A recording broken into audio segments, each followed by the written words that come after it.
Good evening.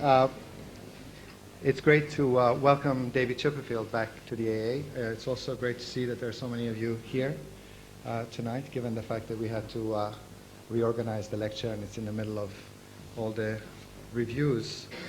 But on the other hand, I'm very happy that this is David's lecture is the last lecture of the year, of this last term, and I think it's a great thing, not only for Joel and I, but I think for the rest of the school that you're giving the last lecture. David's work raises certain difficulties partly because of the fact that one has to travel all around the world to see this work. There's not a lot of it. In the UK, you have to go to America, to Japan, to Germany, to Italy, to many places in Europe and the States to really see the work.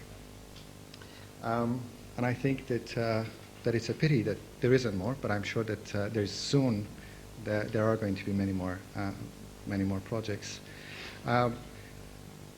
In a way, I think, though, this idea of your work being in so many places, in some ways also symptomatic of the kind of work that you do, because I think he's really among the very few British architects whose work is genuinely European in a way. I think that it's much more situated within a European context than specifically British context. And I think since the beginning, when after working with Richard Rogers, Foster, and so on, David set up his own practice. He was one of the founding members of the 9H Gallery.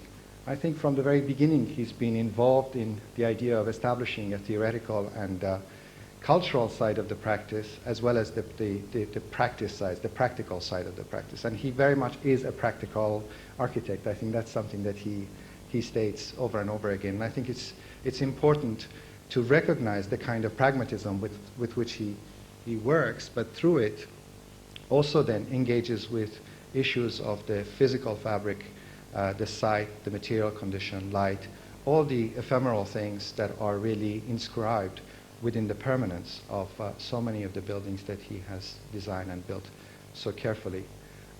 It's very fortunate that I think this week we've also heard that he's won the competition for the new BBC headquarters in Scotland. So please welcome David Chipperfield.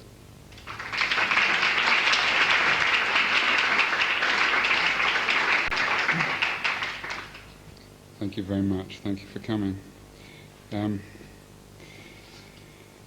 Moisen's reference to a practice which has inherited a number of strange conditions, I think still have influenced us very much in the way that we still work.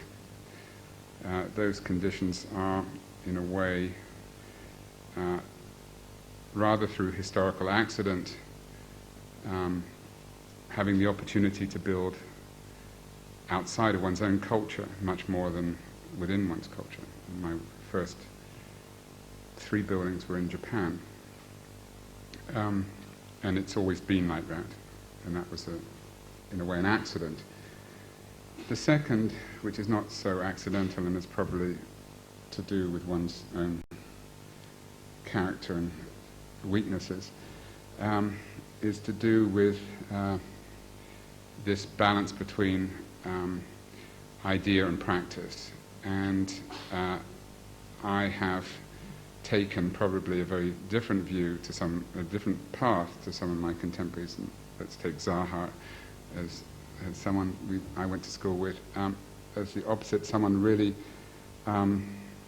who explored ideas and had to convince everybody that she could make those ideas practical. And I think she actually, against some people's, and even mine at the beginning, sort of cynicism about whether she would actually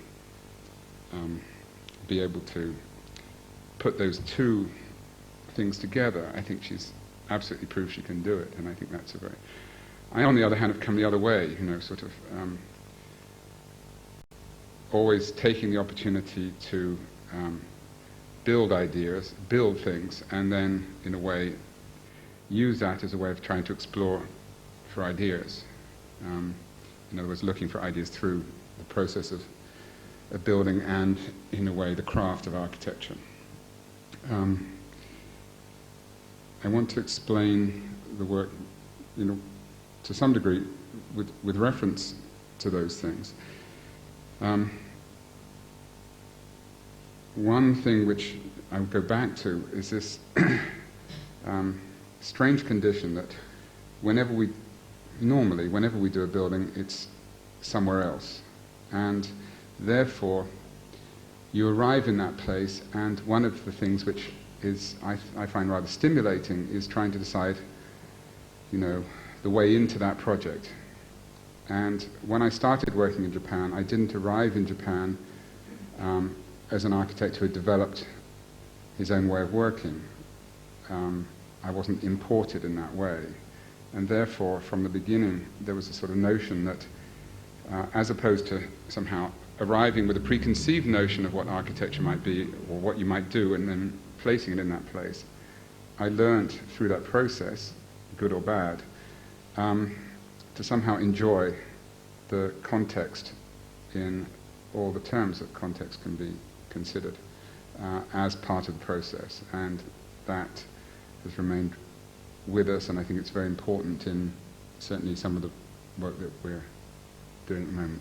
Can I have the first slides?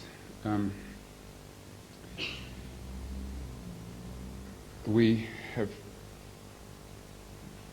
pursued this sort of practical route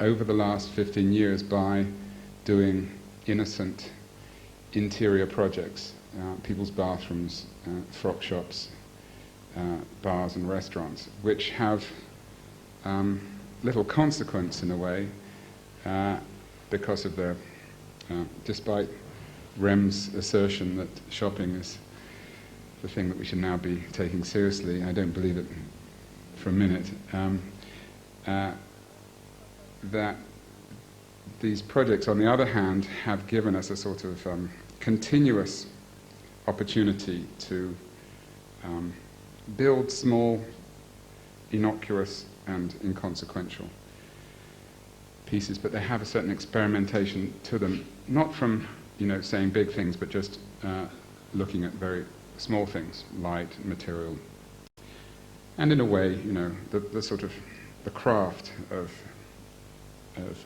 what one does. Next, please. And we still do it. There's a sort of idea that one, gets more and more successful and does bigger and bigger projects, and to some degree we have the opportunity now to do larger projects finally, but we still do Dolce & Gabbana stores, we still do furniture. Next, please. We're doing a big program. Urinals are high on our list at the moment. Ideal Standard have commissioned us to do a range of public bathroom ceramics and a new range of taps and faucets. Next, please. And we do little house now and again. This was a house we did in Berlin. Next, please. A house we did for the photographer Nick Knight in Richmond.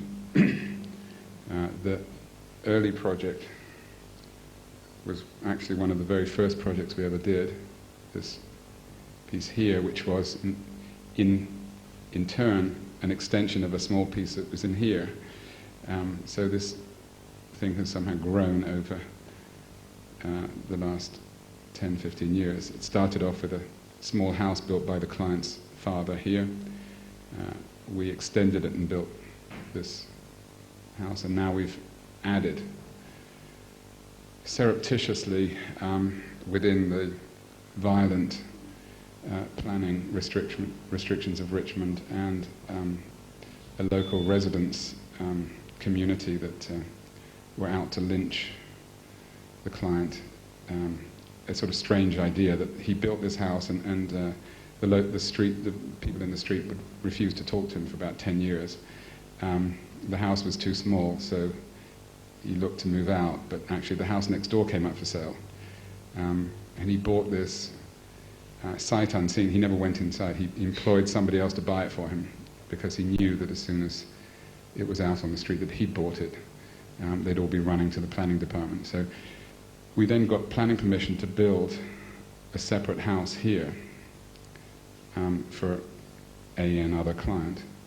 And then we got planning permission to build this piece, which linked them together, at which point the game was up, and the residents knew what was happening. Anyway, this is a typical English project where, you know, you don't start with the idea, you start with how to get planning permission. Next, please. This is the one, I keep saying it's our major project. I mean, it's tiny, but it's the only thing of any substance that we built in England. This was a commission of 12 years ago. A museum for rowers, a very enthusiastic group of amateurs that wanted to build a small museum of rowing that coincided exactly with Prince Charles's campaign against modern architecture, and then latterly it coincided with sort of lottery funding extravaganza. This was the perfect lottery project that didn't get any lottery money, and took sort of 6 or 7 years before someone put the money in and started building it. I'm pleased with this building for strange reasons, and well, they're not so strange, and I think they're connected with other things I'm going to talk about. When I was doing this, I was also working in Japan, and arriving from the English planning climate and starting work on a project in Japan, you keep asking, you know, can we do this and can we do that? And everyone looks at you sort of quizzically and doesn't quite know what questions you're asking. And of course, we're so grown up with the idea that someone is going to object to what the thing looks like that one's spending all one's time anticipating what those objections can be. In Japan, there is no aesthetic restriction from anybody, really, either in a populist way or in any sort of procedural legislative way. In England, on the other hand, it's actually what everything is, you know, at the level at which everything is discussed, what it looks like. And Henley is probably the most conservative places in England. I'm sure this week they'll still have a Conservative MP, one of the few places probably still will, but it's radically conservative.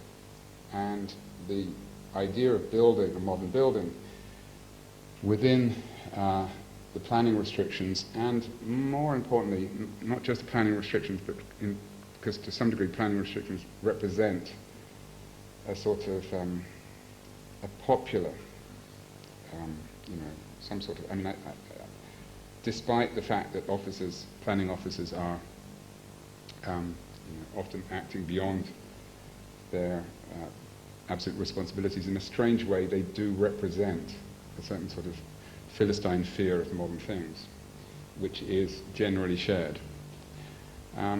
And for me, what was interesting about this was the idea that I set out with an ambition to say, well, isn't it possible to take those cultural restrictions, as opposed to working in Japan where I could do anything? Maybe this idea that you had to address and had to find some sort of consensus, and you had to, you know, what is the point in a way of bullying everybody and putting a building there that everyone would hate in such a place? So I was interested to see whether it was possible, because to be honest, to be frank, the alternative didn't exist. I mean, I just wouldn't have got planning permission, so maybe I'm selling this as a sort of intellectual challenge when actually it was just a method of getting a building built. But I think I'm being fairly honest in saying that we took this challenge, the idea of form and figure and language, and tried tried to think about whether it wasn't possible to engage familiar notions into and arrange that within an architecture which in other ways is not so familiar. Next, please. We are, so as well as getting certain buildings built, we continue to do an enormous amount of competitions, mostly abroad, with reasonable success, I would have to say. Again, one of the things which I think we've enjoyed working in Europe is that the competition system, for all its faults, I still believe is the best way of architects developing ideas free of the restrictions of the client, bending over your table and telling you what to do. I mean, there's a certain intellectual freedom, there's this sort of intellectual space that exists during the competition, which I think is very important. And I think that's one of the problems of, or has been one of the problems of the English architectural scene, this lack of opportunity as young architects to sort of do 4 or 5 times a year, even without winning, but you're head to head with other architects given a brief, and it's fascinating to see what other people do with the same thing. These were 2 competitions. One was an open competition for a Museum of Art in Bolzano, which we came second, and the other was an invited competition for a conference center in Vigo, Spain, which we came second. Next, please. We're doing, as Moisen said, a number of projects all over the place. This is a museum. This is 2 versions of the museum we're building in Iowa. That's the Mississippi. The model on the left represented a design approved through schematic and was in detailed development when the client decided, or the clients decided, to move the building closer to the river. So we're now in a stage which is on the right of taking a different site and reorganizing the volume of the building to become more horizontal. Next, please. We're on site in a number of places. This is a building that we're building between Münster and Düsseldorf, an office building for a fashion company. Fashion company is a slightly grand term. I mean, they're sort of clothes distributor, I guess. This is all these are all precast elements, making a very simple building in a rather pleasant green, nearly campus environment. Next, please. And this was the competition which we won last week for the BBC. The BBC headquarters in Scotland is essentially an office building, but combined with that is the requirement for some large technical studio recording spaces. In fact, 3 large closed volumes. And we were interested in including those closed volumes within the constraints of the otherwise sort of glass building. So instead of discriminating between the office and the non-office things, the technical and the non-technical, and nearly expressing them, which is one tendency to take them out, to make different volumes, we were interested in sort of compacting those together and somehow making them work together. That's the silhouette. The brown silhouette is are the studios, and in fact what happens is that there's an atrium which sits on top of that internal solid volume. Next, please. I think it's next explained in there. So you see a sort of glass building sleeve over a stone volume, and that stone volume houses all the technical recording studios, and it becomes the base of this central, relaxed working environment. The BBC were very interested in the idea of sort of casual office space. It's becoming more of a, as opposed to activities which are not wholly desk orientated. Next, please. Okay, I'm going to explain 4 projects which have been on the boards now for at least a year. 3 of them are in Italy, and the final one is the project we're doing in Berlin. This is the Venice Lagoon. On the right-hand side, if I make this work, is the Grand Canal, the main island. Here's the Arsenal, Murano, and this is the island of San Michele. This is San Michele. This was the original church of San Michele. There was historically 2 islands, one here and one here. The monastery was built here. Over the 18th and 19th century, that was they were linked, and this became the formal burial ground for Venice. Under the Napoleonic decrees, this is a sort of enclosed burial ground. The competition, well, starting a bit further back, the 19th century expansion sort of set up parcels, and then in the 20th century there was another extension here, and over here sort of colonization through a sort of nearly like a stack system, nearly like a sort of library system, rather pragmatic and romantic. The city of Venice was fortunate to have a very sophisticated mayor for a number of years. He retired last year, Massimo Cacciari, and he stopped the expansion of the cemetery and forced an international competition. The competition was for 2 elements: the completion of the original island in this first lot, and then the construction of a second island. And that was the competition we won. Next, please.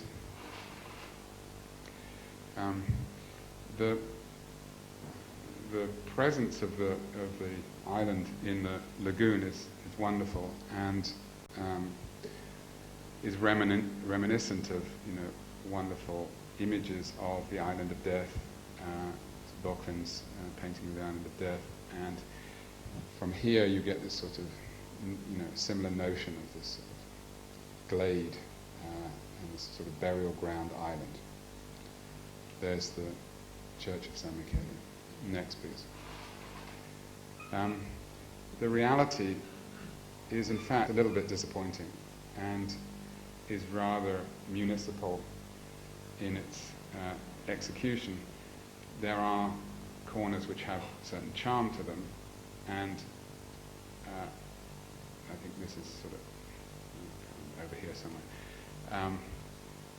But in general terms, the sort of arrangement of burial walls, which is the basic system of burial, of bones in walls, and the disposition of nature is yes, rather pragmatic and rather municipal. And so this sense of the island you get from the outside, this sort of compacted image, is rather blown apart when you get there. Next, please. And as I said, this sort of serial, nearly library system of walls we felt was rather unromantic. The opportunity, therefore, for us was, we identified as the idea of using these walls and making the walls form courtyards, and making those courtyards become gardens. So therefore, the organization of walls and of spaces is more articulated, and also the idea of nature and how nature is posited within that structure was also articulated, as opposed to being this sort of random planning. This was the scheme that essentially we won the competition on. A series of walled courtyards, and then a series of stone alleys and callées which then link those courtyards together. Next, please. After the competition, investigating the courtyard structure, we realized that the dimensions of the courtyards were rather large, and we subdivided those blocks down and made each block a series of courtyards, and in a way gave another layer to that idea, so that each piece is rather like a sort of Pompeian house and has a series of interconnected courtyards. You can see here the previous, what we refer to as the library stack system, and essentially all we've done is to take those repeating elements and we've articulated them around spaces. The second phase of the project, so the first phase will start construction this year. The second phase will start in 2 years' time with the construction of the island. And the idea of the second phase was to create a higher density and leave larger areas of park and garden. So you nearly get 3 densities in this idea. First, the lowest density of walls and flat tomb walls. And then you get courtyard walls, and then you get nearly sort of 2- and 3-story tombs. Next, please. This shows the final scheme. There's a series of spaces we connect through from the existing structure. We'll create a new arrival point here. There's a plan that the Vaporetto will arrive now. Instead of coming this side as it does now, it will come this side. There's a chapel and a sort of new square here, and then a connection to the new island. Next, please. And that shows you the project in reality. It's turned into the most complicated technical project, as we are reusing all of the soil being dredged from the canals. There's a big program of canal dredging. The earth, the mud that's being taken from the canals is highly toxic, and if we're going to use it, we have to seal it, top and bottom, and of course, and so we have to stop that contaminating the new soil, and then we have to stop the body fluid contamination spreading, and then we have to stop all of that contaminating the lagoon, etc., etc. Plus the fact that there is an enormous environmental impact on the lagoon, and a study had to be carried out for that. Next, please.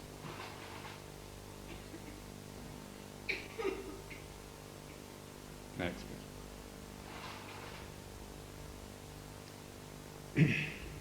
The next project in Italy was also a competition. This is for the reuse of an industrial block in Milan called the Ansaldo. It was a factory for a company called Ansaldo, who were making trams and buses, and I think in the late 60s went broke, and the city inherited this block of industrial buildings and weren't sure what to do with it. In the recent years, they've given some of the warehouses to the Scala and to the Prada, and for the Scala are using it as rehearsal spaces. Some of the other museums are using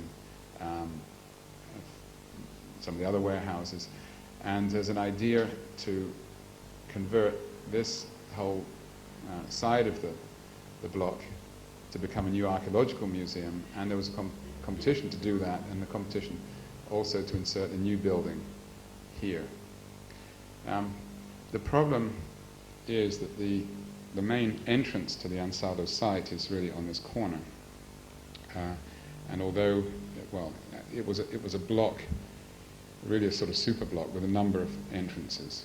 And the question is, how does one deal with that from the point of view of making a sort of single cultural entity? And our approach was really to work with the courtyards.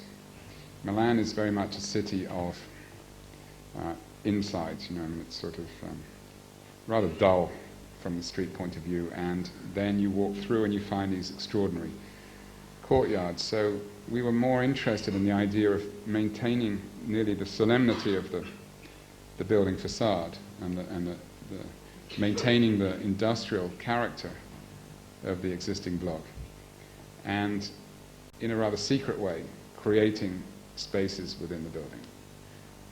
Next, please. This is the Ethnographic Museum, which is the main new construction. And the idea of that is that it's built around this sort of central courtyard. And that central courtyard is the organizing space of the museum. The assemblage of volumes is trying to integrate the building with the other industrial buildings at the site. So we were trying to avoid this sort of spectacular object inside the courtyard, and instead these become sort of mediating, rather dull volumes, which then enclose this spectacular courtyard. The courtyard is enclosed and becomes the distributing and representational space of the museum. Next, please. There's the idea with this sort of blob in the middle, and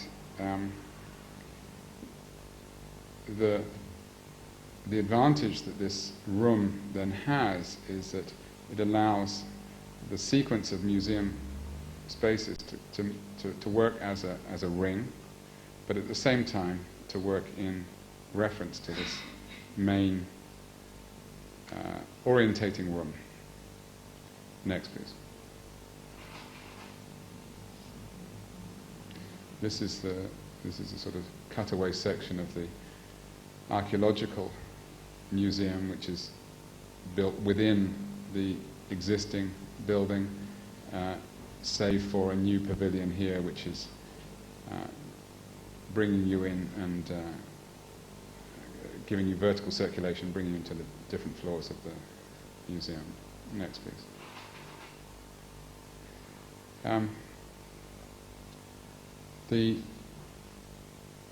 After we won the competition, we sort of went back to the blob and tried to sort of get rid of it, I suspect, not being comfortable with such sort of arbitrary forms.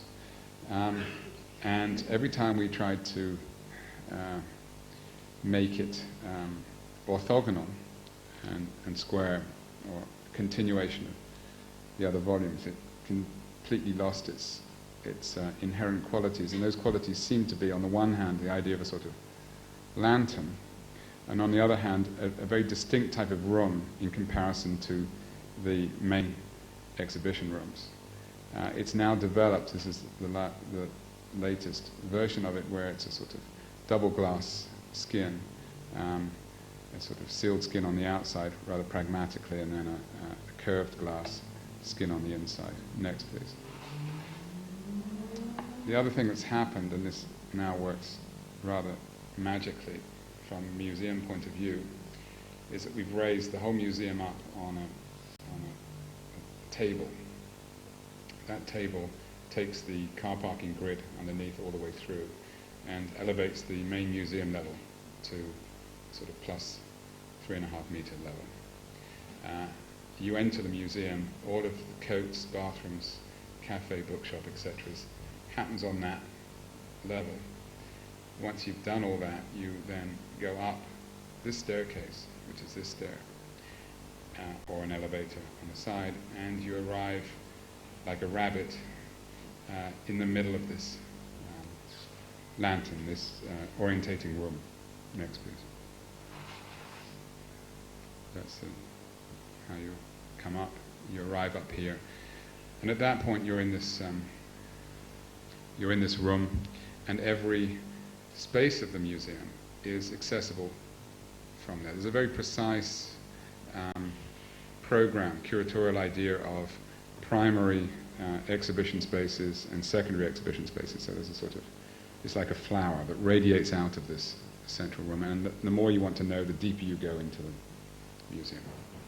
So it works nearly perfectly as from a flow point of view. Next, please. The idea is that the glass skin here, which is all curved glass, this will be a white glass, and then at the base it becomes clear, and this double zone becomes a sort of vitrine, transparent vitrine, and a colonnade, so that you can see from this central space into the next layer of spaces. Next, please.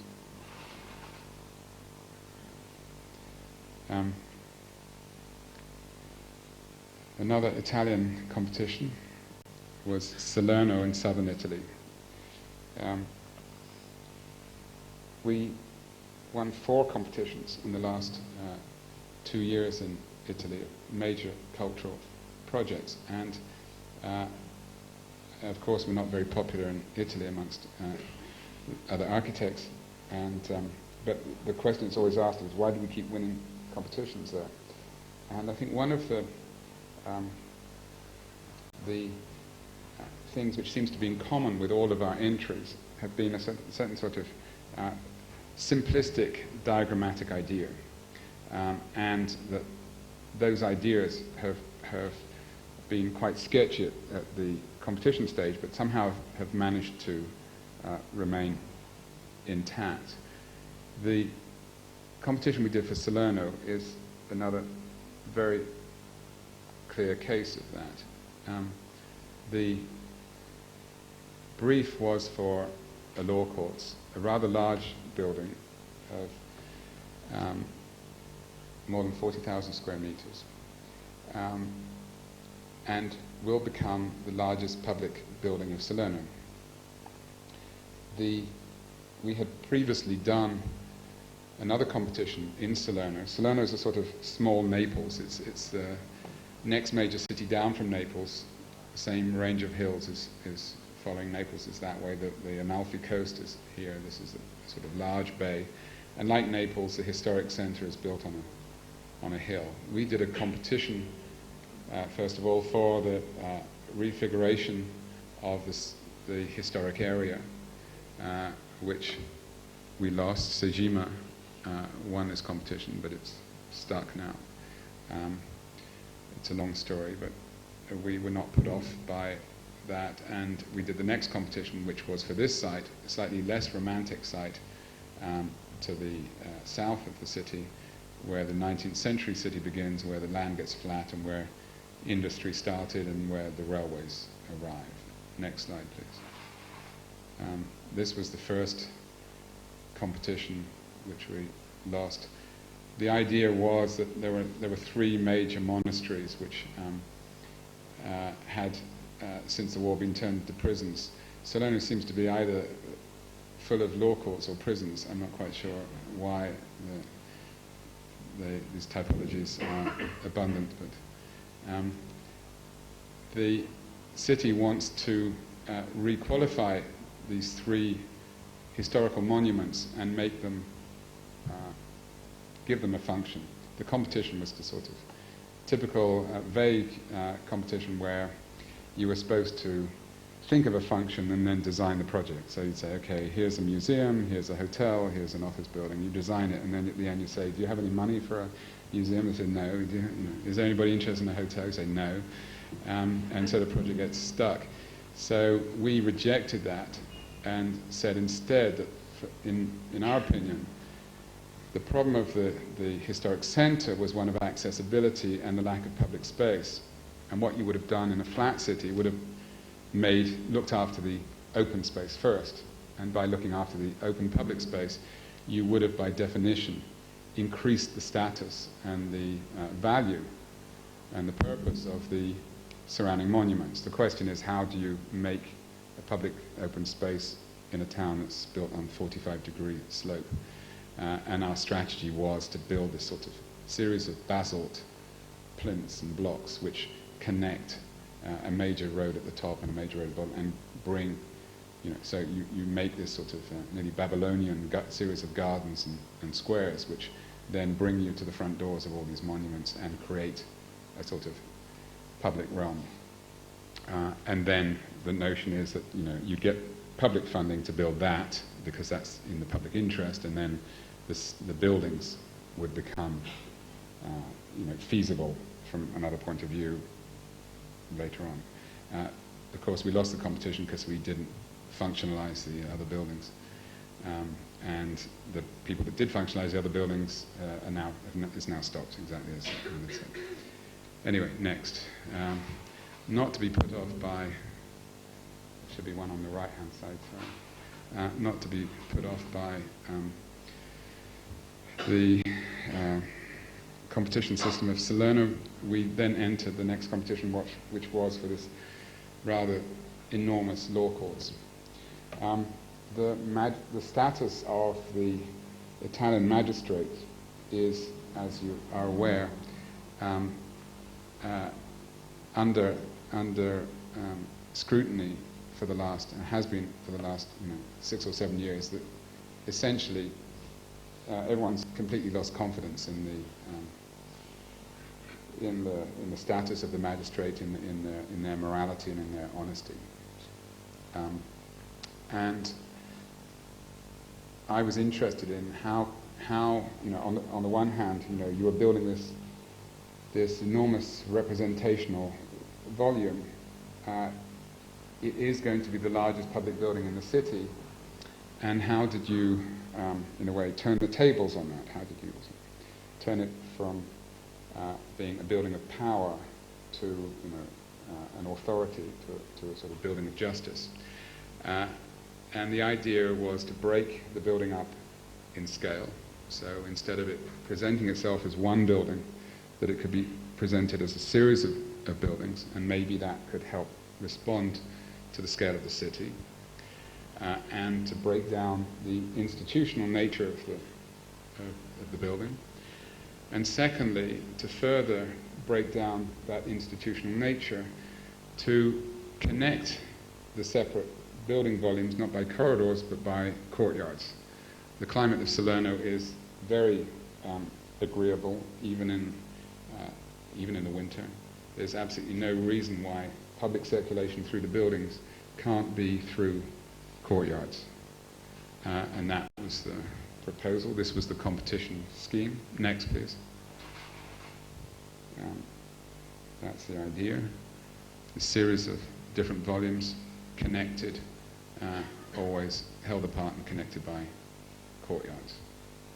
The buildings were in terracotta and naturally ventilated, which was something that we were interested in doing in terms of, again, the idea of somehow simplifying the, and deinstitutionalizing the building in every way. Next, please.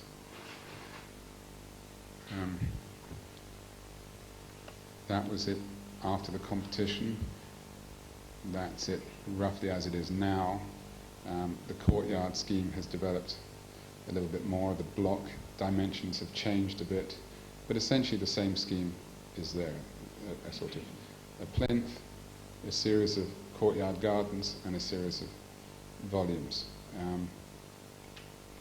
What we have had to do is to connect some of these buildings at the upper levels so that there is an internal non-public circulation that for magistrates and people like that, which connects rather conveniently at the upper levels. But the public circulation remains through the courtyards. Next, please. This is the system. First of all, the idea of plinth and gardens, then the courts. The courts will be made in a colonnade of coloured concrete, and the buildings are terracotta. Next, please. And then the building volumes sit within that. Early studies of how the facade could be. Next, please.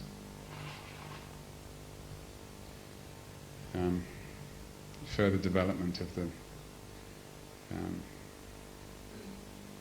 the building volumes.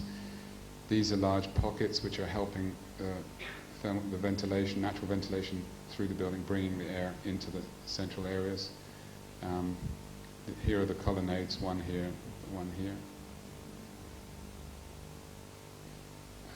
These panels, these are now precast panels made of sort of crushed terracotta concrete. So we're using, it's rather like a terrazzo, but we're using a sort of crushed terracotta in 3 different colours to get the 6 buildings into those 3 different colours. Next, please.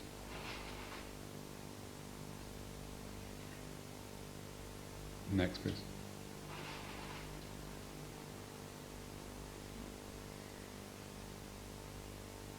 Next, please. Studies now of the colonnade. We have an enormous, I can't begin to tell you the difficulties of being organized in southern Italy and trying to be professional.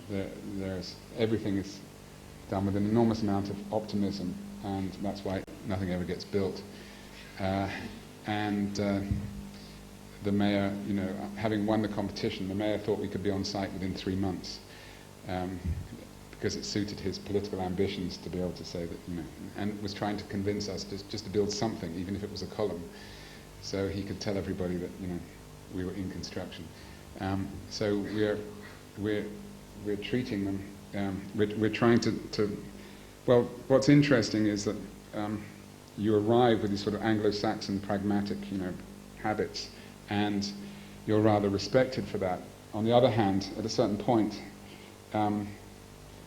everyone says, well, yes, no, we love the way you work, but, can't you be a little bit more Italian about these things? And, you're building in southern Italy, you've got to be a bit more flexible, and it doesn't matter about that, we'll find the money later. And you say, well, no, that's why things don't happen, and we don't want to do it that way. So we're spending every week of the project shaving more and more money off of the project, and we're sort of we started off with a building that was sort of Swiss specifications, and I think we're now in Mexico and sort of heading for Ecuador, I think. Next, please.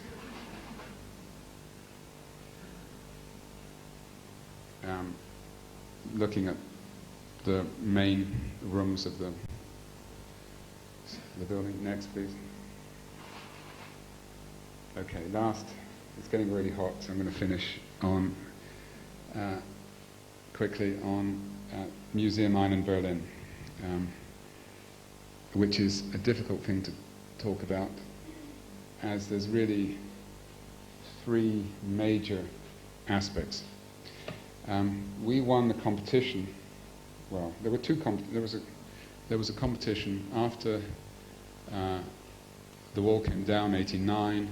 I think something like 94 or 93, there was a competition to rebuild the last remaining ruin on the museum island, the Neues Museum.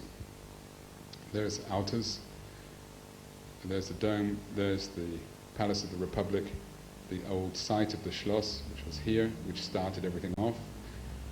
Altars was built facing the Schloss, so you used to have the Schloss, Altars Museum, the dome, the Humboldt University, and the barracks. So you had all the aspects of the Prussian Empire around one space. The dome, the Schloss was knocked down in 1958, I think. All of the buildings were bombed during the war, and all of them were reconstructed, with the exception of Neues Museum.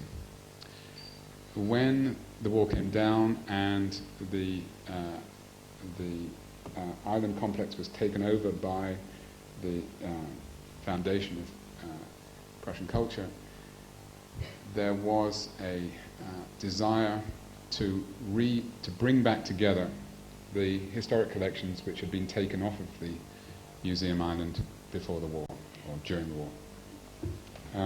And to that end, there was also an interest in thinking about the museum island not as a series of separate buildings, but as a complex, and for it to regain its the cultural importance it historically had. The first competition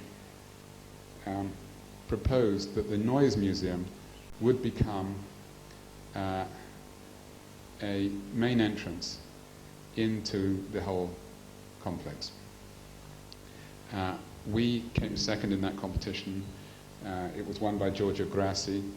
The museums had set the competition up so that Frank Gehry could win. Various members of the jury objected, and the museums were, in their opinion,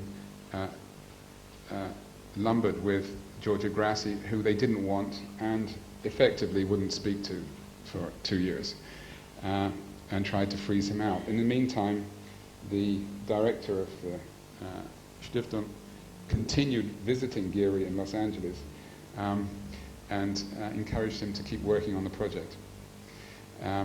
Giorgio Grassi, of course, was not particularly happy about that, and it was only a matter of time until he was forced to resign on the basis that the client wouldn't talk to him. And a new competition was held amongst the first 5 of the first competition. Frank Gehry having been 5th in the first competition. The assumption was that if he'd been 7th, it would have been amongst the first 7. And Giorgio Grassi was also invited and submitted a project, the same project that he submitted for the first time, and got his money, got his competition money. We ended up, I mean, to cut a long story short, we ended up in a head-to-head with Frank Gehry, and we won the competition. And I think one of the reasons that, well, clearly one of, I mean, in a way, there was a decision at that point.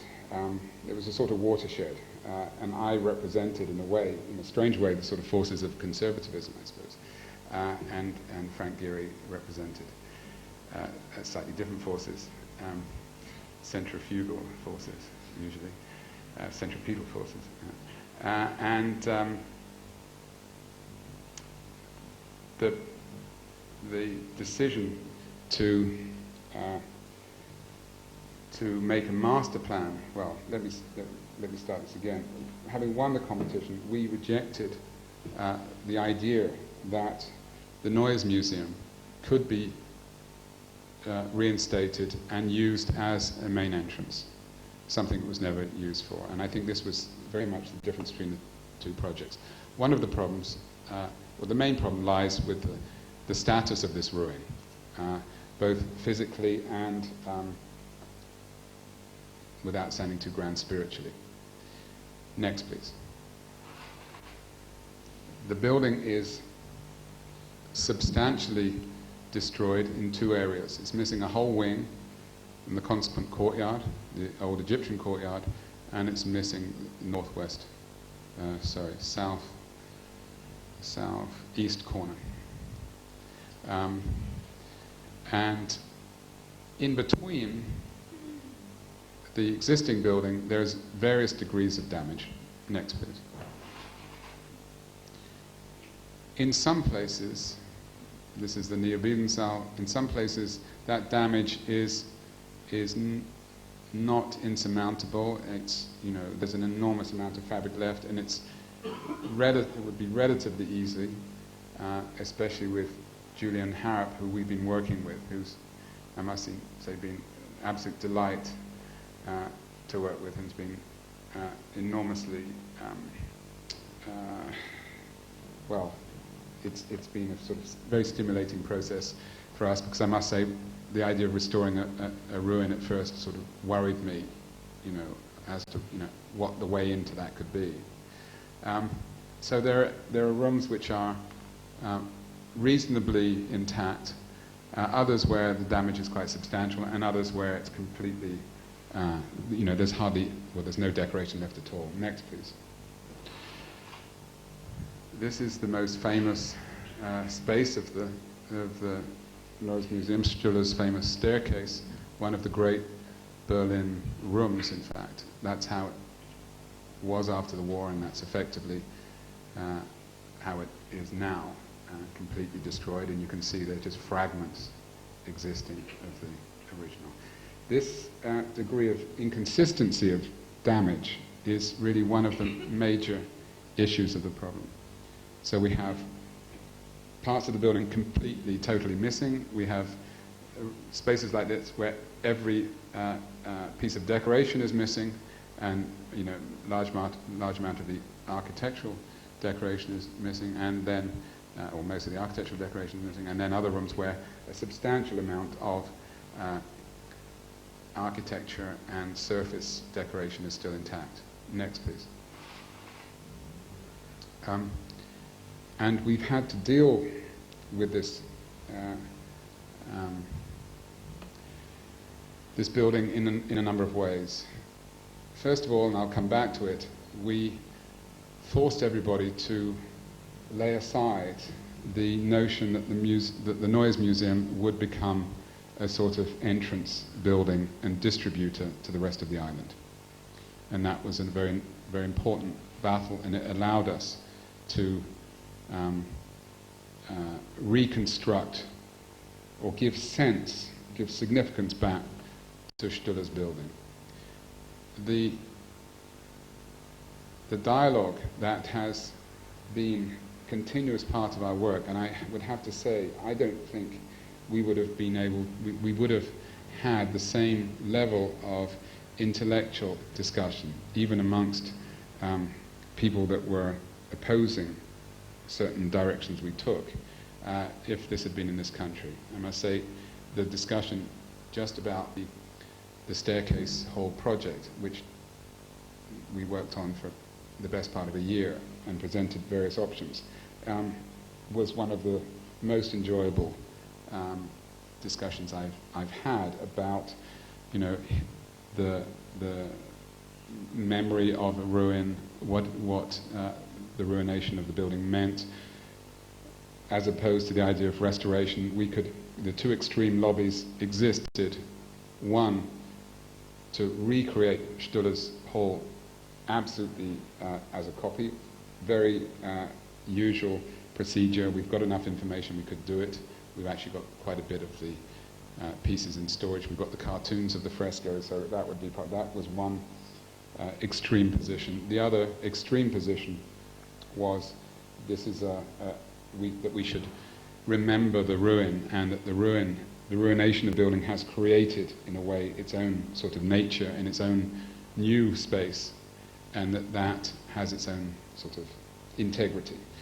And we examined the shades that existed between that. Philosophically, my approach to this building has been that such a large amount of Stüller's original building still remains that unless you join up the dots, as it were, those bits that remain make no sense. And it was very interesting that when we did alternative examinations of the staircase, the room only made sense when we put back Stüller's, at least the geometry of Stüller's stair. Next, please. Which is what we've done and will do. We've treated the building rather like a sort of broken Greek vase where you have all these fragments, and in order those fragments somehow make sense, you stick them together in a sort of anonymous white base, and that filler and that sort of is only there to recreate the form and to give sense to those fragments. So we've done the same in a way that we're using precast concrete elements that are absolutely minimized in their detail. There is no handrail details. Everything is absolutely minimal and cubic in that sense. And that stuff recreates the form, the mass, and the spatial sequence of Stüller's original building. In terms of the surface decorations. We put nothing back that is not there. We don't try and recreate anything. And in the case of the staircase hall, we, in a way, monumentalize the damage by the maintenance of the exposed brick walls. We put a new timber roof back, again, somehow recreating the physical sense of Stüller's project, which was this idea of a sort of heavy roof. Next, please. This is the recreated section through the two courtyards and through the staircase hall. Next, please. This is the Egyptian courtyard, which suffered the same sort of damage, if not more, than as the main stair, and we've recreated a new roof here and a sort of colonnade. This I'll come on to later. This shows you the link, the underground link between the Noise Museum and the Pergamon. Next, please. This is the missing wing, which we filled in to recreate the body of the building. This is in the same material as everything else, a sort of pale grey concrete, the largest panels that we can precast and we can get onto the German road system, to give it a certain sort of tectonic quality. The beautiful thing about Stüller's original building, Stüller was an architect practicing just at the point when cast iron and a number of sort of innovative structural systems were coming in, and he was fascinated with the way a building was put together. With the ruination of the building, the building fabric and the sense of authenticity is a horrible word, but the sort of the material power of the Noise Museum as a ruin. I mean, I always say to everybody that the Noise Museum is probably at its most beautiful now, because ruins are, they have a certain quality which finished buildings don't, by the fact that they're exposed and they're open. And therefore, one is terrified of the superficiality of the sort of plasterboard, museum environment. So we've tried to make the new rooms as robust and as unfinished, if you like, as the ruined parts of the building to try and achieve that. Stüller also, when you look at the building, there's a fascination. Every ceiling is designed differently. It's either spanning or with columns, and there's a sort of typology of ceiling spans. And we've taken that on board as well, so that we've tried to avoid the idea of false ceilings, and we've tried to use the sort of tectonic and also air conditioning considerations and lighting considerations, engage that in the design of the rooms. Next, please. Some places where we have to confront an exterior condition. There's an exterior cupola on the east face of the building on both sides. This one exists, as does that room, badly ruined, but there, a copper dome there. In a way, we're obliged to put that copper dome back. It doesn't exist, but there's something very peculiar when we try not to do it. And therefore, we have a sort of external form of a cupola, and then how do we do, in a way, how do we redo that in a modern idiom? And we've worked excessively on this idea of a sort of a modern space, which is again made out of this seamless. In this case, we're casting this in situ. It's too complicated to do it. It's precast. Some of the panels precast, but the dome itself is in situ, and it's a square base molded off without pendentives into a drum. Next, please. So there's a sort of challenge that's taken from the building.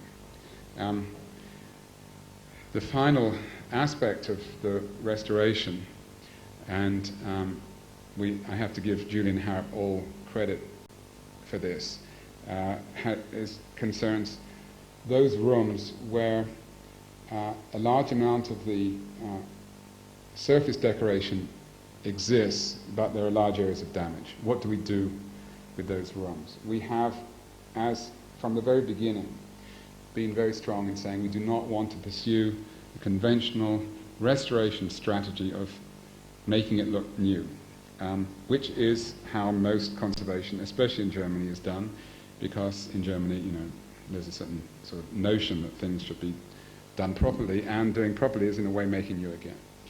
In our feeling that that's a very synthetic, the result is synthetic. You've lost every quality that the ruin had, and you've gained nothing of the original building. But scenographically, you can believe that it's original. The Alters Museum, for instance, is completely reconstructed, and those of you who've been into the Central Cupola will know what I mean when I talk about the sort of synthetic reconstruction. We, on the other hand, have identified something which we call soft restoration, and I'm going to give you a few examples. Again, we've worked absolutely with Julian Harrop directing us on this, but now my office has become, a number of people in my office in Berlin are now proud Julian Harrop students. This is the room as it is. It's at the top of the staircase hall. It's a room of 3 bays. Sorry, another room. Yeah, yes, it is 3 bays, connecting a very important sequence of rooms intact on the first floor of the building, overlooking the Kolonnadenhof and the National Gallery. I should have got these the other way around, but if you can imagine the sequences going this way, we take that out.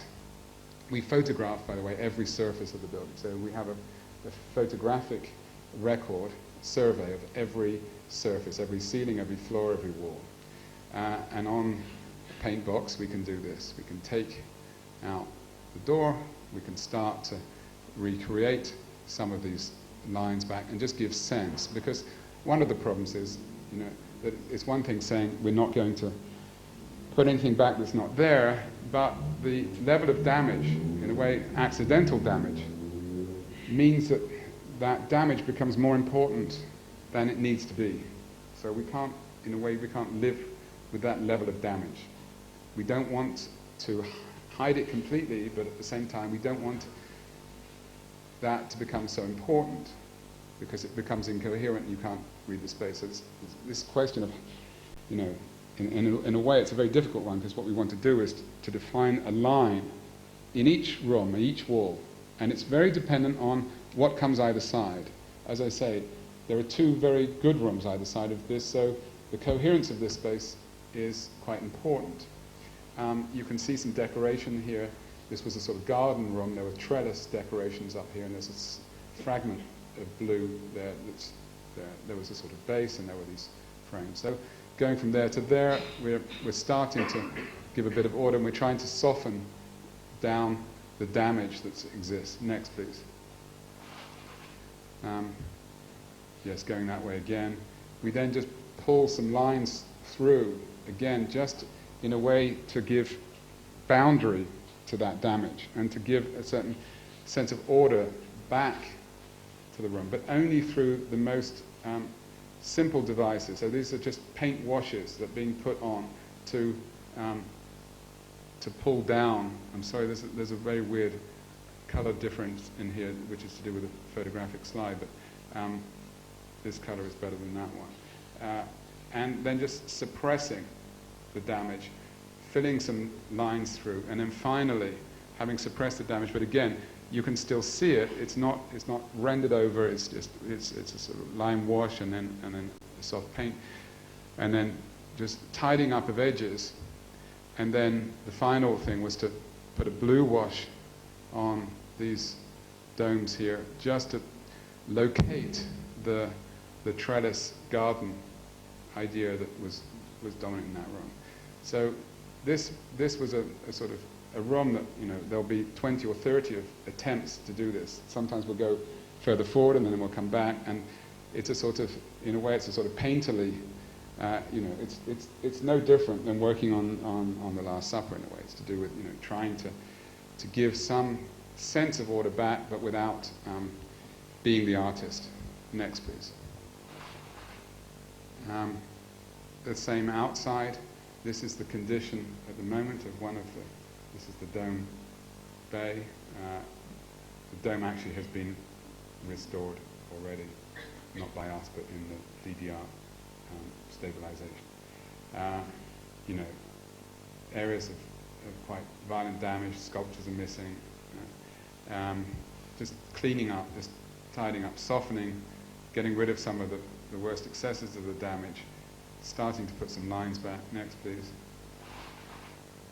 You know, just continuing that process and just going on and on, step by step, until one gets to a point where you think, well, maybe we've done too much. But the original material is still there. There's no attempt to sort of, I mean, the tendency, I mean, we're working with other conservationist specialists, and their tendency is that, we'll just take all the plaster off, for heaven's sake, you know, I mean, it's going to be so difficult to keep that plaster on the wall. It's exfoliated, there are salts in there, the brickwork's doing it. Every reason tells you to take it off and start again. And therefore, it's much more expensive to do what we're doing. And, of course, you end up with a dirty building at the end of it. Next, please. Which is a very difficult thing to sell. Everybody is absolutely convinced. I mean, we've got the whole of the German conservation establishment behind us in terms of the interior restoration strategy and in terms of the exterior. The client, even the intellectuals amongst the clients, are completely nervous about what we're doing on the outside. This is as it is. Bad DDR, terrible brickwork stabilizations put in the last 20 years just to sort of do it. That's softened here. We've put some frames back in just to sort of regularize the facade. Next, please. Soften the damage more and more. Just try to get rid, again, not with render, but just with washes and just with you know, sand washes. And this is the final project. Now, when we show the museums and the building department this, they get very nervous because they say, well, we will have spent, you know, a few 300 million marks on this building, and when we open it, everyone's going to say it's still dirty. Next, please. Okay, I promise you a few seconds. The third responsibility, well, the second responsibility, having told everybody you can't enter the island through the Noise Museum. This was the idea, to enter the Noise Museum, and you would have gone upstairs. There was a bridge between Schinkel's building and Stüller. When Stüller built this, it was an extension of that. A bridge did exist. We have photographs of it. We could rebuild it. But there's no fabric left. And there was a pragmatic little bridge built here between the pergola and the Noise. We rejected that. As much as anything else, I just didn't want the whole public tourist system coming through the front door of Noise Museum, going upstairs and going through the best rooms of the Noise Museum. Having done that, it was then accepted that a master plan had to be developed for the Museum Island. We were appointed lead master planners, along with Hilmer and Sattler, who are responsible for Alters Museum, Heinz Tesar, responsible for the Bode, and more recently Oswald Matthias Ungers, now responsible for the pergola. And between us, we've generated a new concept for the Museum Island, which is an underground connecting link between a sort of spine that connects all the archaeological collections at -1 level, and a new entrance building on the canal, which will bring you into the pergamon and also into that system. Next, please. This just shows the basis of the archaeological collections. This is the two systems. One which is a sort of mass tourism entrance system, which brings people into the pergamon and to the architectural tour of the pergamon, and then that would link up to another route, which means that these sort of short tour tourists can then link into various other options on the island. Next, please. Unlike and of course, the pergamon is the star of the whole island. And we're concerned to try and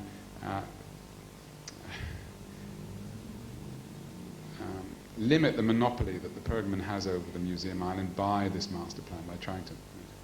This system is, in a way, the mass tourist system, showing two different systems. This is the architectural tour of the Pergamon altar and the Babylonian procession, etc., etc.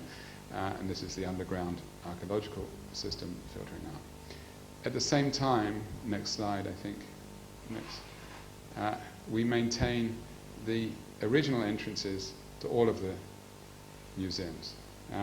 And in this case, we have learnt the lesson of the Louvre. The Louvre tried to bring everybody in through the pyramid and close the other entrances, and now they're having to rethink that strategy. What we do is to take school parties, educational trips, the sort of 12 coaches that arrive all at one time. They come through this building, and this building also provides facilities, restaurants, bookshops, all of those things, which the other historical buildings couldn't do. That means that we have to put a new building here. There's the site of the new building. There's the Neues Museum. We're commissioned to do that, and I can show you a few images quickly. Next, please. There's the site. This was pre-war, in fact, well, between wars, I guess. There's the Packhoff building by Schinkel, which remained until the war, and was lived in by the museum director. The Neues Museum was always closed on that side, and there was a small street there. The entrance of Neues Museum is off of the Kolonnadenhof here, which groups together the National Gallery and the Neues Museum and links that to the Lustgarten. When the Pergamon arrived, it sat rather weirdly on the island, rather like someone arrives in the living room and turns their armchair and faces the window while everybody else is watching the television or sitting at supper. It's a monster which seems to somehow ignore everything that goes on around it and forms a sort of a cut here.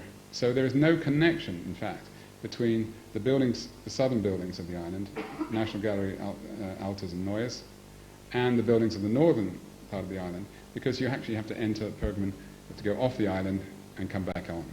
It's a weird, none of us, we still do not understand what Messel was thinking about when he did it. It just doesn't. There was a proposal to link this back and form a great axis, but that wasn't actually part of Messel's thinking. Therefore, the entrance building does a number of things. It becomes a facility for the museum island, but it also helps mend this cut, because it means that people can enter here and actually enter the Pergamon. So it's an attempt to bridge the southern group of buildings and the northern group of buildings, but also to maintain what we believe is a sort of campus-like environment. So we got rid of the bridges, which helps that campus feeling. This was a very early idea of the building. There's about 1,000 square meters of temporary exhibition space, so it will also be a sort of vitrine for the museum island. Next, please. As well as having its main purpose was to bring mass tourism down into the ground and therefore be able to circulate through the short tours in the most effective way. But at the same time, there is this requirement for large areas of exhibition space. Next, please. Okay, I won't explain very much, but the only thing to say on this is that there's a sort of double skin.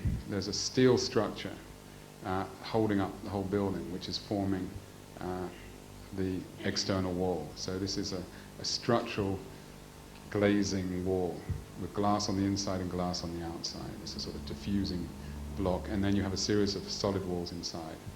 Next, please. Here's the Pergamon. Here's the canal edge cut back. Here's the main entrance coming from the Lustgarten with the Altars Museum here, Neues Museum there, the re-achieved museum street. This then has a rather similar relationship to the Lustgarten as the National Gallery on the other side. So it addresses the Schlossplatz and the Lustgarten, which will again become a major approach to the museum island. Next, please. Here's the new entrance building in relationship to the Neues Museum. I'm sorry about the colours, they're not very representational, but you can see the scale of the new building, the museum street, and the relationship between the two things. And also one thing I can say is what's interesting for us is, I mean, of course we're going to use some of the same language between the two buildings, but in terms of the sort of neutrality, for similar reasons in a way. I mean, the question about how to put a modern building in relationship to these sort of very overloaded and important historic monuments has meant that we've pushed ourselves towards a sort of very muted architectural language. Next, please. Here's the sequence of exhibition spaces. This is the external double glass wall with an internal concrete rib system. Next, please. And there's the building, which is a sort of a series of cubes in a way, which respond both to the sort of triangular nature of the canal edge. So at the moment, this is the only place where the buildings don't come down on the museum part of the island, don't come out down into the building, into the water. So our building now recreates a new water edge. The building now comes down into that edge, forms a new edge. It sort of builds up and establishes the pergamon as part of this sort of wall of buildings. And this entrance pavilion signals the way of approaching from the Lustgarten. This is an image showing the main staircase coming down to the lower level, and with the glazed wall here. The idea is to create a building which has a certain mass and solidity, and yet it has a sort of a very quiet language, and that the envelope of the building neutralizes the differences between translucent, transparent, and solid parts of the building. So it sort of suppresses its programmatic, idiosyncrasies. That's it. Thank you.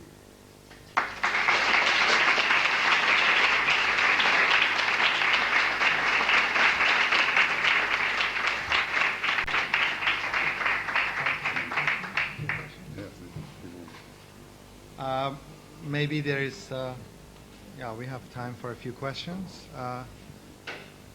Who would like to start? Maybe I will start by asking one. One of the things that I think I was touching on at the beginning was really the relationship between your practice and maybe some other people in Europe. One can think of, I don't know, Raphael Moneo, Luigi Snozzi, people of that caliber, whose interests probably also do come closer to some of your interests than others. And I think tonight it's been wonderful. You've focused very, very much on on really discussing your own work. But I think it would be quite good if you could speak a little bit in terms of how you actually position your work in terms of what is happening in the rest of Europe, maybe more polemically, if I can use that word. Well, I think that the architects that you mentioned are clearly, and I'd add Caesar to it, and that's a generation which influenced me, and in a way, I would say they're a little bit old-fashioned now in some senses, and I feel a little bit old-fashioned myself, in the sense that I'm not so obsessed with form making. I'm interested, and I suppose, you mentioned Moneo. I think that what I'm interested in, Moneo's polemic in a way about the idea that, you start every project and you try and think, what that project can be about, and you try and find a way in for that. And I think this is what I tried to say from the beginning, that the idea, the fact that one is building, at one point in, Iowa, another point in Madrid, another time in Salerno, means, I think, that you've got this sort of amazing opportunity to say, well, what can we do in Salerno that we can't do in Iowa? The mosquitoes in Iowa are impossible, so you can't actually, it's quite interesting. You do a building in Iowa and you say, well, let's have a courtyard, let's have a terrace, and they say, well, the winter it's freezing, and in the summer it's really hot. And you say, well, in the evenings it's nice. And you say, well, we've got bugs, terrible bugs in the evening. So you sort of find yourself, closing the building up, because there's just something about that place which, and I can, you can sense it. Salerno, you just have some other thing going on where you can't. So I really enjoy that, and I also enjoy, I suppose, and maybe this, it's a very strange, in a way, maybe it's a sort of insecurity, of not sort of saying, well, this is what I think architecture should be like, and all my buildings start off with that idea, and that's, that's what a building that I do looks like. For me, the Noise Museum is, I'm quite shocked at how enjoyable it is, because at first I thought, well, there's just no architectural opportunity here. I mean, where, people would say, well, where are you going to get the architecture out of that? I mean, you're just going to look after a ruin. But I have to say, it's been one of the most fantastic exercises, because you just sort of adjust yourself to what that's about. And I do think that certainly, and that's what I alluded to in terms of the Italian projects, that there's something, and we've just won another one in Verona for exactly the same reasons, and I think it's because I don't get confused about formalistic issues at the beginning. There's a certain neutrality about the notion. You say, okay, what's the idea about this? If you're going to do a law courts in Italy at this point, in that climate, let's not do a big building. Let's break it down, and let that be the idea. And then layer that with other ideas about the materiality that you could get in that climate, in that place, the sort of earthiness that you might be able to achieve there, that, you're not going to get the sort of Swiss building there, so start from another point of view, start from somewhere else. And in a way, it's actually quite exhausting, because sometimes you arrive and you're in a sort of semi-industrial site somewhere in Holland, and then what do you do? It's not quite so many clues as to where that idea, Salerno, a law course in Salerno is quite full of potential. But I still think even with that, Zaha's doing something in Salerno, and bless her cotton socks, of course Zaha's architecture's landed, and it's another great piece of Zaha, but it could be anywhere. Now that's not I'm not saying that's wrong, I'm just saying that Zaha comes at it from another point of view. She says, well, this is what my architectural language is, and that's what I enjoy. Whereas, I'd have to say, I don't think my architectural language is that developed, I suppose. Don't know I've got one. Well, I'm not so sure. Are you claiming that one can't see similarities between what you're doing in Iowa versus what you're doing in Salerno? Because there seems to be enormous consistency between all those projects. And I would have thought that, of course it's possible that each site has its own situational conditions, its specifics, but there is also something now of the work that you bring to the site, which I would argue it exists before the conditions of that site, which is... No, I think if you just turned up each time and you said, okay, this is something completely different and there's no red thread, then I think... And probably, going back to your first question, I think the difference between the generation above me and then a generation that probably is epitomized by, on one geographical extreme, by Suta de Mora, Luis Mateo, Edvard Bru in Iberia, Herzog, Roger Dino. I mean, we are of a generation in a way, and I think the change that happened with the publication of their work was an acceptance that architectural polemic somehow settled back down into the project, and that you'd see each project of Jack, Herzog, or whoever, resolving ideas within itself. And I think that was the enormous change between when I was a student here and we were, still bemoaning the demise of a sort of ideology, when everyone was still looking for, and the Italians were still spewing it out. It was all about urbanism and contextualism, and all of a sudden a few people did some nice buildings. And all of a sudden you thought, wow, that's rather nice. But they weren't just decorative. There was an idea invested and resolved within it, and it was part of a body of work. Maybe somebody. None from structural engineers, Jim. Can we get the microphone?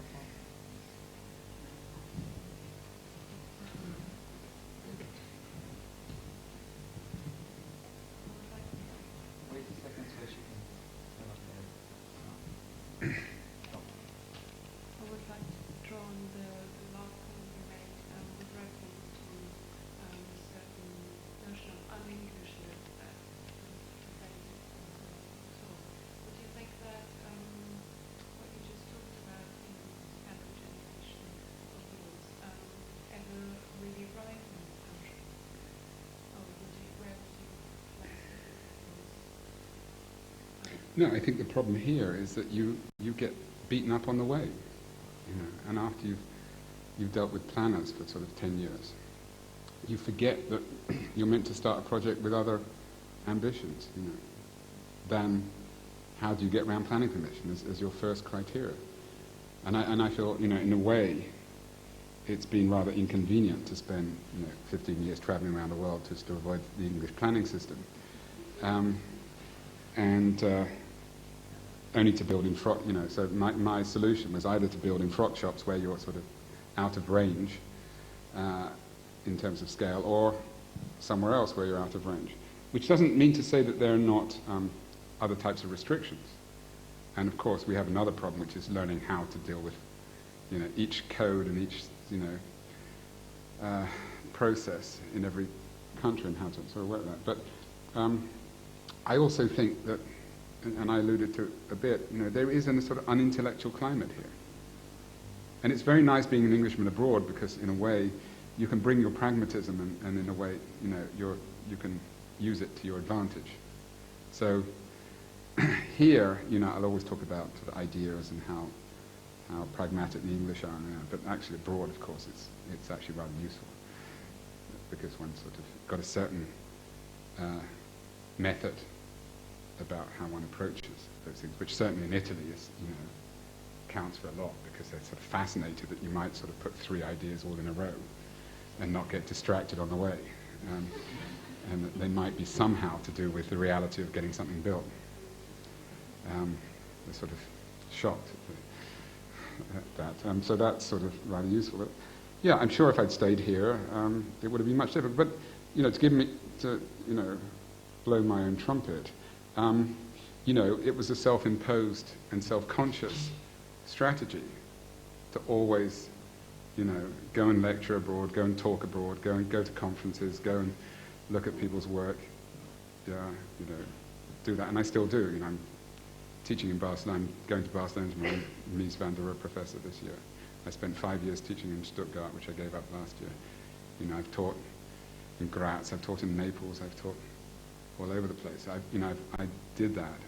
We've done hundreds of competitions, for years. And to be honest, now when I look back at the early attempts, they were pathetic, really, because I never, I think, as a sort of young English architect, you just don't have the experience. You just don't know how to take a brief, identify, how ideas could be taken out of that brief and how ideas could be put on top of it, and it took a long time just even to start to, I think now I'm starting to learn you know, I think I'm starting to learn how to sort of put ideas into projects. But out of that process, and I do think that there is, you know, as much, you know, I don't need to moan about not having work in England because I've got work abroad, but I actually think it's tragic that other contemporaries who have similarly tried to dodge it, you know, someone like Tony Fretton, who also hasn't gone the sort of compromising way, but actually has ended up somewhere else, which is, you know, not having as much work as he should have, not nearly as much work. I mean, there's a lot of people that haven't sold out in any way whatsoever, and I think that's, you know, it's a serious problem here. I just don't know. You know, people say, you know, people that leave my office say, well, how do I get work now? I say, I've got no idea. I mean, I've got no idea how to get work in this country. No idea. Because I just don't see, you know, there is no public, you know, the work that we get is for public institutions now, you know. At the moment, you know, the considerations are a town hall in Harlem, a public library in Des Moines, things like that, you know, and that's where we're, you know, there's not many phone calls, I mean, there's no phone calls from here from saying, you know, and when there is a phone call, unfortunately, I know what it's going to be. It's going to be an office building in the city. Have you thought about doing certain sort of speculations about urban projects in the UK, particularly in London? Just, it seems to me, not to put you on the spot, but for example, with the whole question of the mayor and so on, there were incredible opportunities. There should have been incredible opportunities for a lot of architects to really speculate about the future of London and the kinds of projects and so on and so forth that would happen. Do you have your own kind of dream of certain kinds of projects that you envisage would be appropriate? Or I think the problem here is, I mean, I think with the arrival of the mayor, I think there is potentially another sort of audience. You know, I think in the past, you know, let's imagine, you know, my office is next to King's Cross. You know, I worked on King's Cross years and years ago with Frank Geary and SOM, which fizzled out.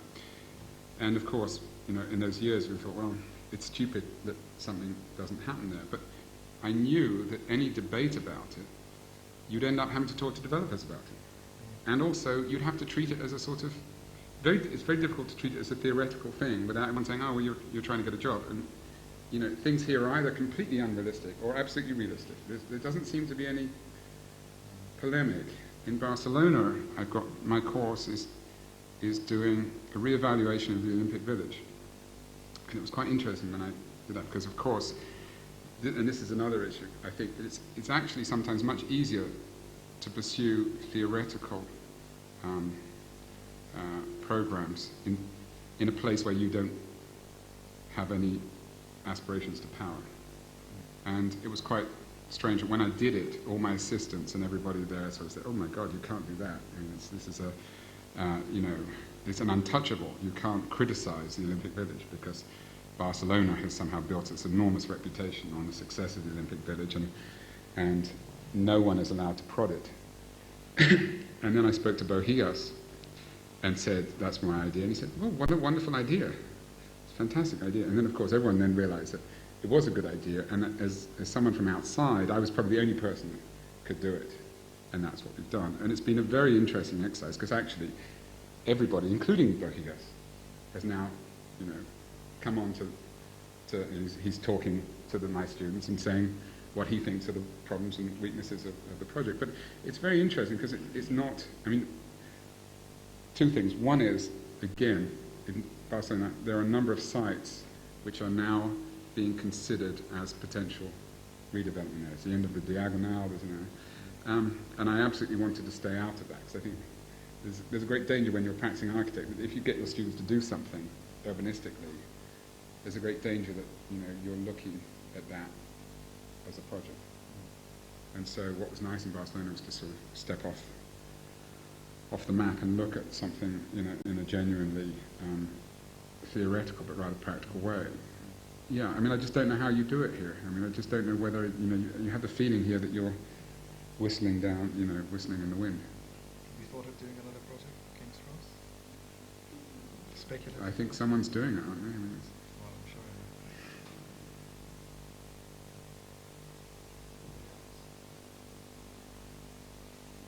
Maybe that could be the next question. Yeah. Can we just give you the microphone?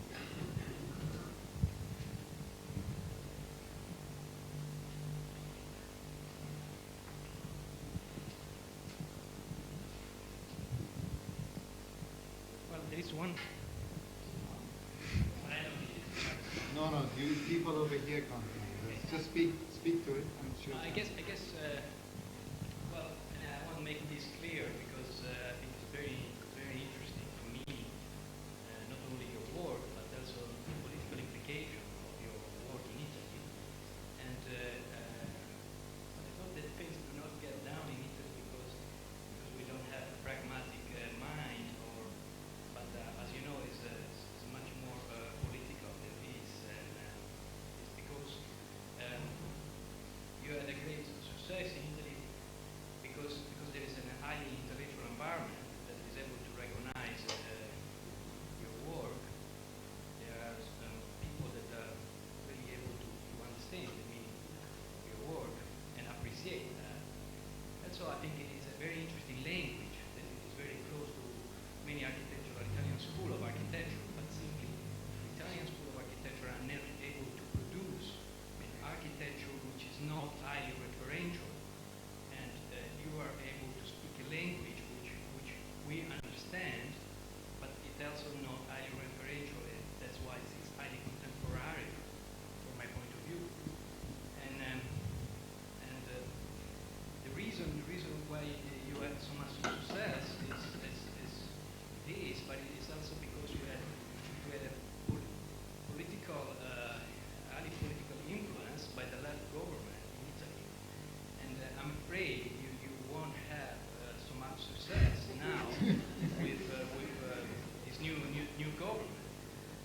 So the reason why things do not get down in Italy is not related to not a real pragmatic mind, but to an highly political instability that we are facing the last 10 years. That in the field you operate on is particularly sensible to this because they are cultural projects and are all public projects, and they are all public money, and the public money it's a really big problem in Italy. yeah, but I think it's a big problem anyway. But no, you're right that it's not down only to pragmatism or not. But there is, without going wider than we need to in this conversation, there is, because of, as a consequence of all things that you've talked about, you find that there's a profession and the related administrations that go along with it, those ones that are responsible for putting buildings up as well as those ones designing, which are sort of contaminated by a sort of ineffectiveness, partly out of a sort of cynicism as well, because if you're not going to get a job, then it's better to stop somebody else getting it, and there are other techniques. I mean, I've been to court 3 times for the project in Salerno, challenged by the architect who was last, who was Capobianco, who built the law courts in Naples, and served, notice on me and the city that the competition had not judged fairly, and did this comic elimination of everybody in the competition, leaving only him as the rightful winner through some sort of convoluted process. And it was only about causing as much trouble as possible in order that the mayor would give him another project. And I had to go to court 3 times. It cost me $30,000. Now that's from another architect. Can you imagine? And that's happened a couple of times in Italy. And you find this continuously, that there's a sort of, I have to say it, as much as I'm fond of Italy, there's a level of incompetence now, and a sort of jealousy and ineffectiveness. I'm not saying that what the reasons are, and you're right that there's, these are all somehow related, but the profession doesn't do itself any justice by also its inability to be, straightforward. And this does go back to education, and one of the problems is that, young architects are not given the chance to build. There's very few architects who have been able to fulfill their talent because they've had another problem, which is, they just haven't had that opportunity.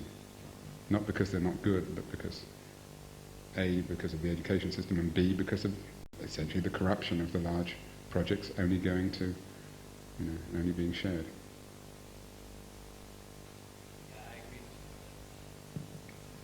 We agree. Since we have agreement, and since you've honed down your expertise knowledge of the English planning system, hopefully you'll get to build a lot more projects here. Thanks very much. Thank you.